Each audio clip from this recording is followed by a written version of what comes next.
आणि त्या इन्स्पेक्शनला एका शिक्षकाने 8 ग्रहपाठ लिहायला दिले. घरी माझी आई ग्रहपाठ लिहिते, बाबा ग्रहपाठ लिहिते, थोरला भाऊ ग्रहपाठ लिहितोय, तर एक ग्रहपाठ होईना सर, हाडहाडी फेडणं नाही तर काय आहे. मला तिथं बसलेल्या हेडमास्टरना शिक्षकांना मनापासून विनंती करायची आहे, जे शिक्षकांना आवडतं ते शिक्षकाला कळलं पाहिजे की विद्यार्थ्यांना काय आवडतं, आणि त्यातनं आपल्याला तो कसा घडवता येईल असा विचार करतो तो खरा खडाचा शिक्षक. तसा विचार आमच्या सरांनी केला म्हणून ते आज आदर्श म्हणून पात्र ठरले, त्यांचा सत्कार झाला. हा खरा त्याच्यातला सगळ्यात महत्वाचा मर्माचा भाग आहे. गणित अध्यापक महामंडळाची निर्मिती का करायला लागली याचं कारण गणित अवघड करायचं सगळ्यात महत्वाचं काम प्रामाणिकपणे कुणी केलं असेल तर ते गणित शिक्षकांनी केलेलं आहे. असं अवघड शिकवायचं की पोरग तिकडं बघायलाच नाही पाहिजे. पु ल देशपांडे म्हणायचे, मला तर गणिताचं नाव काढलं तरी कसं तरी होतं, गणिताच्या शिक्षकाचं आडनाव आठवलं तरी मला कसं ते उचमळल्यासारखं होतं, खंबेते दंडवते शास्त्र आणि मग त्यांनी पुढचं फार महत्वाचं सांगितलं. असं का व्हायचं, कारण ते शिकवायचे आणि मग उदाहरण असं घालायचे की एका नळाने एक हाऊस 3 तासात भरतो, दुसऱ्या नळाने 2 तासात रिकामा भरतो, तिसऱ्या नळाने 2.5 तासात भरतो, तिन्ही नळ सोडले तर हाऊस भरेल का रिकामा होईल, भरला तर किती वेळात भरेल, रिकामा झाला तर किती वेळात रिकामा होईल.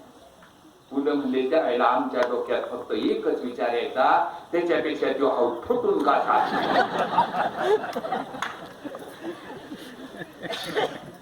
आमच्या गणित शिक्षकाला खोडच आहे. शिकवायचं एक असं अवघड उदाहरण घालायचं की बोलतात आणि पडल्यावर म्हणायचं पडला वाटतं लागलं वाटतं. मुलांनो लक्षात ठेवा, गणित हा इतका सोपा विषय नाही. खरं तर गणित माणसाच्या जन्मापासून असतं. किती वाजता जन्माला गणित सुरू ते पार त्याला किती मन लाकडं लागते इथपर्यंत गणित असतं. तर मग गणिताबद्दल अप्रिय का त्याचे बरेचसे जबाबदार आम्ही, म्हणून तर गणित अध्यापक महामंडळ तयार करावं लागलं, म्हणून तर जिल्हा गणित मंडळ तयार झाली, म्हणून तर तालुका गणित अध्यापक मंडळ तयार झाली. आणि त्या पाटण तालुक्याच्या गणित अध्यापक मंडळाची जबाबदारी ज्या वेळेला आमच्या सरांनी घेतली त्यावेळेला त्यांनी पाटण तालुका अतिशय वरच्या दर्जाला आला. हे त्याचं सगळ्यात महत्वाचं काम आहे, कारण त्यांनी गणित मुलांना आवडेल कसंही बघेल. बरोबर आहे का?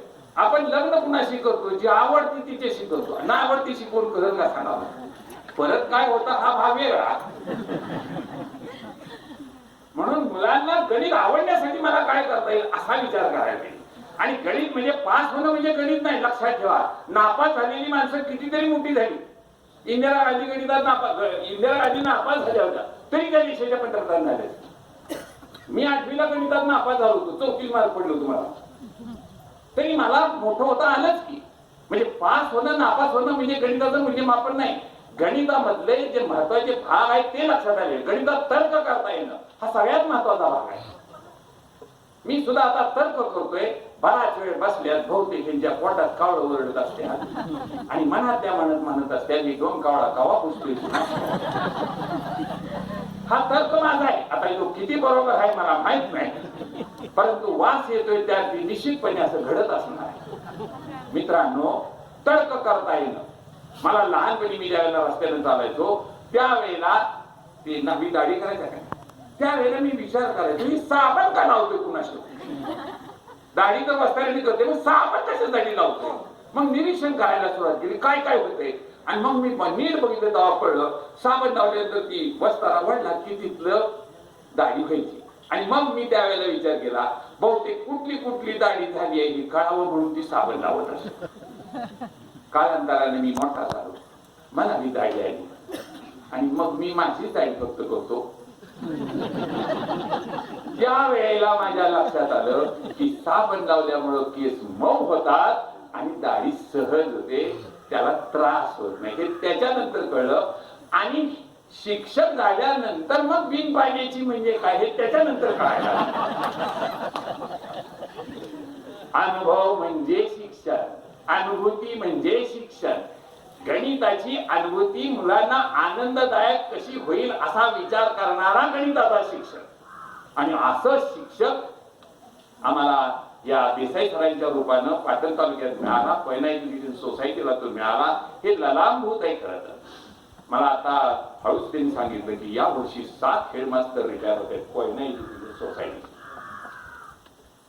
मित्रांनो, ही जागा भरून काढण्यासाठी उद्या असे शिक्षक निर्माण होण्याची नितांत गरज आहे. याच्यासाठी फार काय करावं लागतं अशातला भाग नाही. याच्यासाठी विद्यार्थी वाचायला शिकला पाहिजे. विद्यार्थी ज्यावेळेला एखादा प्रतिसाद देतो त्यावेळेला तुम्ही विचार करायला शिकलं पाहिजे. To accept the answer, then to think over it and then respond असं पाहिजे. विद्यार्थ्यांनी उत्तर दिल्यानंतर तुम्ही विचार करायला पाहिजे. आपल्याला कुठली गोष्ट कशी कळती? पाठीला डास चावला तर ती संवेदना मेंदूला जाते. मेंदूला सांगितलं तर असं असं काहीतरी चावते. मेंदू त्याचा अभ्यास करतो. असलं चावते म्हणजे बहुतेक डास असला पाहिजे. आणि मग ते हाताला वाटत होतो जा बरं मार, आणि मग आपण असं करतो. बरोबर? समजा मेंदूला अर्थ लावला बहुतेक वाघ चावतोय तर घोटाळा होईल का नाही सांगा बरं. म्हणून तुम्ही नीट अर्थ लावला पाहिजे. 6वीच्या वर्गात मी पहिल्या तासाला गेलो सुट्टी लागल्यानंतर आणि वर्गात एंट्री त्यांना 5वीला मी जीवशास्त्र शिकवलं आणि 6वीच्या वर्गात मी पहिल्यांदाच त्यांना अर्धा तास मिळाला म्हणून मी वर्गात गेल्या पोरं एकदम म्हणजे गुड मॉर्निंग सर गोष्ट सांगा. म्हणजे गोष्ट सांगणार पण एक आठवत म्हणजे काय मी एक उदाहरण सांगणार त्याचं उत्तर दिलं तर मी गोष्ट सांगणार. म्हणलं ठीक आहे. मग पोरं म्हणजे सांगा उदाहरण. आणि मग मी उदाहरण सांगितलं 6वीच्या पोरांना 10 अधिक 3 किती. आता किती सोपं उदाहरण आहे. 6वीची पोरं एकदम सगळी म्हणजे पोरांना प्रश्न सुद्धा कसला विचारला पाहिजे. आमचे गणित शिक्षक म्हणतात असा प्रश्न टाकलाय एकाला सुद्धा सुटला नाही. ठीक आहे, प्रश्नाची क्वालिटी आहे. महिलांनी जर असं ठरवलं असा स्वयंपाक केलाय की एक जण त्याला तोंड लावणार तर ती स्वयंपाकाची क्वालिटी होत नाही. मुलांना काय येतंय हे शिक्षकाला कळलं पाहिजे. आणि मुलगा असं उत्तर का देतोय ह्याचा विचार शिक्षकांनी करायचा तर तो विद्यार्थी तयार होणार आहे. तेव्हा मी विचारलं 10 अधिक 3 सगळ्या पोरांच्या आधारे सर मी सांगतो. त्या वर्गात एक जरा थोडासा झाला त्यांच पोरवाला त्याला म्हणलं सांग किती. ती उभा राहिली म्हणलं 7 10 अधिक 3 बरोबर 1. वाटतं जाऊन 1 ठेवून द्यावी पण म्हणजे ती म्हणजे किती सांग बाकी बरोबर म्हणली सर तुला मी सांगतो. म्हणलं जाम जरा तर शिक्षण जागा व्हायला पाहिजे. आणि मग त्याला विचारलं किती 10 अधिक 3. तो म्हणला सर 1. म्हणजे कसं काय. आणि मग तुला मला समजून सांगितलं. मी त्याच्यापासून खूप शिकलो खरं. तो म्हणला सर तोच मला म्हणतो 7 मी त्याला साखरवाडीला कामाला होतो सरदार वल्लभभाई हायस्कूलला. सर साखरवाडीवरनं पुण्याला जायला किती वेळ लागतो. आता का म्हणतो मला प्रश्न. मी म्हणलं 3 तास लागतात. तो म्हणला शाबास. आता का मला पण आमचा शिक्षक कधी शाबास म्हणत नाही, बरोबर म्हणत नाही, चूक म्हणत नाही, बस खाली बरोबर ते ह्यानं कळलेलं दिसत नाही. मग वाटलं होतं मग मला म्हणला शाबास. मग मला सर सांगा म्हणजे काय तुम्ही जर फलटण साखरवाडीला 10 वाजता जर एसटीत बसला तर पुण्याला किती वाजता पोहोचणार. म्हणलं 1 वाजता. म्हणजे 10 अधिक 3 किती झालं सांगा होतो. घड्याळी गणिताचा पोरांनी विचार केला होता. यात उद्याचा सायंटिस्ट दडलेला आहे. यात उद्याचा शास्त्रज्ञ दडलेला आहे. वेगळा विचार करणारी क्षमता ज्याच्या जवळ आहे तोच शास्त्रज्ञ होतो. झाडाचं फळ पाडणारे 1000 जणांनी बघितलं आणि 10,000 जणांनी भांडणं केली पण एकानं असा विचार केला फळ पडलं ते पडलं खालीच का पडलं तिथं का नाही थांबलं वर का नाही गेलं. सामान्य माणूस म्हणणार अरे फळ खा कुठे का पाडला ना मग ती शास्त्रज्ञ होईल का नाही म्हणणार. पण एकानं विचार कसा केला म्हणून गुरुत्वाकर्षणाचा शोध लागला म्हणून न्यूटन जगाच्या शोधला. म्हणून वेगळा विचार करण्याची क्षमता ही विद्यार्थ्यांच्यात असते. मुलांनो याला प्रज्ञा म्हणतात. वेगळा विचार करण्याची क्षमता फक्त तुमच्यात आहे. आम्ही कसला विचार करणार होता वेगळा. आम्ही वेगळा विचार करू शकत नाही आणि या तुमच्यातली क्षमता तुम्ही कधीही दडवून ठेवायची नाही. म्हणून आम्ही गणित महामंडळाच्या वतीनं प्रज्ञा स्पर्धा घेतो. प्रज्ञा म्हणजे वेगळा विचार करण्याची क्षमता. ही प्रज्ञावान मुलं त्या देशाची संपत्ती आहे हेही शिक्षकांच्या लक्षात आलं पाहिजे. म्हणून प्रज्ञा परीक्षेला विद्यार्थी का बसायचे त्याचं कारण ह्यात आहे की ही प्रज्ञा ह्या विद्यार्थ्यांच्या जवळ असते. ते वेगळा विचार करू शकतात. आम्ही पायथागोरसचं फक्त प्रमेयची एक सिद्धता शिकवतो, पण पायथागोरसचं प्रमेय 63 प्रकारे सिद्ध करता येते. रामानुजेच्या कार्यक्रमाला मी मुदुजा हायस्कूलमध्ये परवा सांगितलं की कोणाचं त्रिभाजन करणं अजून कुणाला जमलं नाही. दिलेल्या कोणाचं त्रिभाजन करणं ती रचना अजून कुणाला जमली नाही. तुम्हाला खोटं वाटेल, एक पोरग रात्री 2 वाजेपर्यंत ती रचना करत होतो आणि दुसऱ्या दिवशी पळत मला कागद दिला नसत, तेव्हा का मी त्रिभाजन करून दाखवलं. त्याचं बरोबर होतं का चूक होतं हा भाग महत्वाचा नाही, पण ते मला चॅलेंज आहे, मी ते स्वीकारलेलं आहे, मी त्याचा अट्टहास धरणार.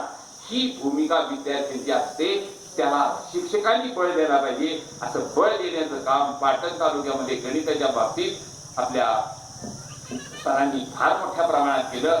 गणित मंडळाला एक खंबीर माणूस होता. पाटण तालुक्याला खरं खंबीर माणसं, त्यांनी तिथं टीम निर्माण केली. एकट्याने काम केलं असं एकट्याने काम केलंच केलं, पण त्यांनी ती टीम निर्माण केली आणि गणित महामंडळामध्ये सातारा जिल्ह्याचं नाव जे घेतलं जातं त्यातला सिंहाचा वाटा पाटण तालुक्याचा आहे आणि त्यातला हा वाटा त्यातला म्हणून या सरांचं जे काम वेगळ्या पद्धतीचं आहे त्याचं कारण ह्यात दडलेलं आहे. असं काम त्यांनी केलं. आता मला ह्या कार्यक्रमाला यावं खूप अडचणी होत्या खरं तर, परंतु यावं शाहीन शेख यांनी सांगितलं. मला पहिला फोन त्यांचा आला होता. हा शाहीन शेख माणूस खरा गणिताचा शिक्षक का वाटायचा, तर कधी कसल्या कामाला नाही म्हणायचं नाही, लगेच उड्या मारत जाणार. आणि मला तो का आवडायचा, तर मी कधीही साताऱ्यात आलो तर मला पेढ्याचा पुडा, कधी पेढ्याचा पुडा दिल्याशिवाय पाठवायचा नाही. आता मला पुढा कोण देणार असा प्रश्न आहे. हा प्रश्न कदाचित हेमंत देशपांडे सर सोडवतील, कदाचित शेख सर बरोबर आलेले सोडवतील. आमचं गणिताच्या मंडळ तसं खूप काम करणार आहे. आता विनोदाचा भाग सोडला तरी असे गोड गणिताचे शिक्षक होते, म्हणून गणिताचं काम महामंडळामध्ये सातारा जिल्ह्याचं उठावदार दिसतं. त्याला कारण हे आहे, पण त्याच्यापेक्षा सगळ्यात महत्वाचं काम याचं जे मूळ आहे ते हे अशा प्रकारचे गणिताचे शिक्षक हे याचं मूळ आहे आणि त्यांच्याशी एकनिष्ठ राहणं हे महत्वाचं आहे. म्हणून मी सांगितलं मी येण्याचा जास्तीत जास्त प्रयत्न करतो. मला या कार्यक्रमामध्ये सहभागी करून घेता येत आलं. मांडवामध्ये माणसाला अनेक वेळा जावं लागतं, हे चांगलं लक्षण आहे खरं तर. त्या अर्थानं परत एकदा मांडवामध्ये यायला मिळालं, हाही सगळ्यात महत्वाचा भाग आहे. आणि संस्कार करताना शिक्षक हा शाळेत नुसता शिक्षक असत नाही, तो रस्त्यावरनं चालतानाही शिक्षक असला पाहिजे, घरात वागतानाही शिक्षक असला पाहिजे, समाजात बोलतानाही शिक्षक असला पाहिजे, तर तो खऱ्या अर्थाने शिक्षक आहे. हे लक्षात ठेवा. काही शिक्षक म्हणतात शाळा संपली की माझ्यातला शिक्षक संपला, आता मी कसाही वागेन. तर मुलं तुमच्यावर विश्वास ठेवणार नाही. विश्वास हा फार महत्वाचा आहे. एक वेळ पोरं आई वडिलांना मानणार नाहीत, पण शिक्षकाला मानणारी मुलं कितीतरी मी बघितली आहे. असे संस्कार आपणच करू शकतो. म्हणून हा संस्कार एक आदर्श संस्कार म्हणून ह्या कार्यक्रमाकडे पाहिलं तर हा कार्यक्रम त्या अर्थानं खूप महत्वाचा आहे. या कामामध्ये आमच्या गणित मंडळाच्या कामामध्ये खरं तर ह्याच्यासाठी थोडीशी कळकळ लागते. ती सरांच्या जवळ होती, ती कळकळ होती, पण नुसती कळकळ असून चालत नाही, त्यासाठी थोडी वळवळ बी करावी लागते. आणि अशी वळवळ ज्यावेळेला एका दिशेने होते त्याला चळवळ अशी म्हणतात. आणि अशी गणिताची चळवळ ज्यांनी पाटण तालुक्यामध्ये सातारा जिल्ह्यामध्ये निर्माण केली त्या सेवानिवृत्त होत आहेत. त्यांना खरं तर काही माणसांच्या इच्छा काही अपुऱ्या असतात. माझी एक अपुरी इच्छा आहे. आता माझ्या काही इच्छा अपुऱ्या आहेत. त्यात एक इच्छा अपुरी आहे की मला सरांना कधीतरी रागावलेलं बघायचं. कारण कधी भेटले तरी गाडी हसतच असतील. का अशा आहेत ना, सुटून प्रवास करून आला तरी हसत आहे. आता ते रागवतात का रागवतात, रागवत नाही हे त्यांच्या कदाचित घरातल्यांना अर्धांगिनीलाच माहीत असण्याची शक्यता जास्त असते. कारण मला हे सारखं ऐकावं लागतं. तिथं भाषण द्यायला ते बरं वाटतं. अगोदर ती आणा पीठ दळण संपलंय, संध्याकाळी भाकरीला दळण. हे त्यावेळेला तू कसा राहतोय हा फार महत्वाचा भाग आहे. पण ते सदांतरी आनंदी व्यक्तिमत्व आहे.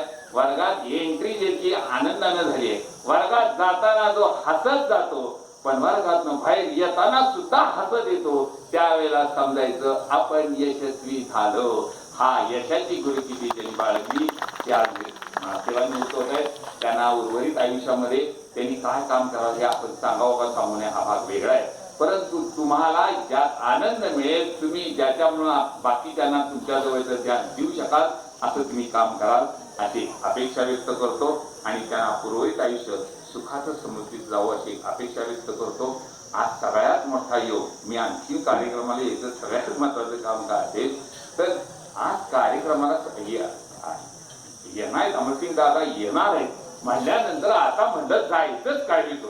कारण त्यांचा एक हातरा चेहरा बघितल्यानंतर, त्यांचा हातरा चेहरा 7 वर्षापूर्वी मला वाटतं एक कार्यक्रम होता त्यावेळेला मी बघितला होता. तो हातरा चेहरा मी ज्या वेळेला जरा खजील होतो त्यावेळेला आठवतो. त्यावेळेला वाटतं अरे इतकी वर्ष इतक्या संस्थेचं काम करून सुद्धा जो माणूस हसतोय, तू काय करतोय त्या मानाने काहीच नाही. अशाकडं बघून माणूस आयुष्य जगतो असा माणूसही आज आपल्याला भेटणार आहे. म्हणून त्यात मी माझं सौभाग्य समजतो. आपण इतक्या वेळ मला सहन केलं याबद्दल आपल्या सगळ्यांचं मी ऋण व्यक्त करतो आणि याच ठिकाणी थांबतो. धन्यवाद.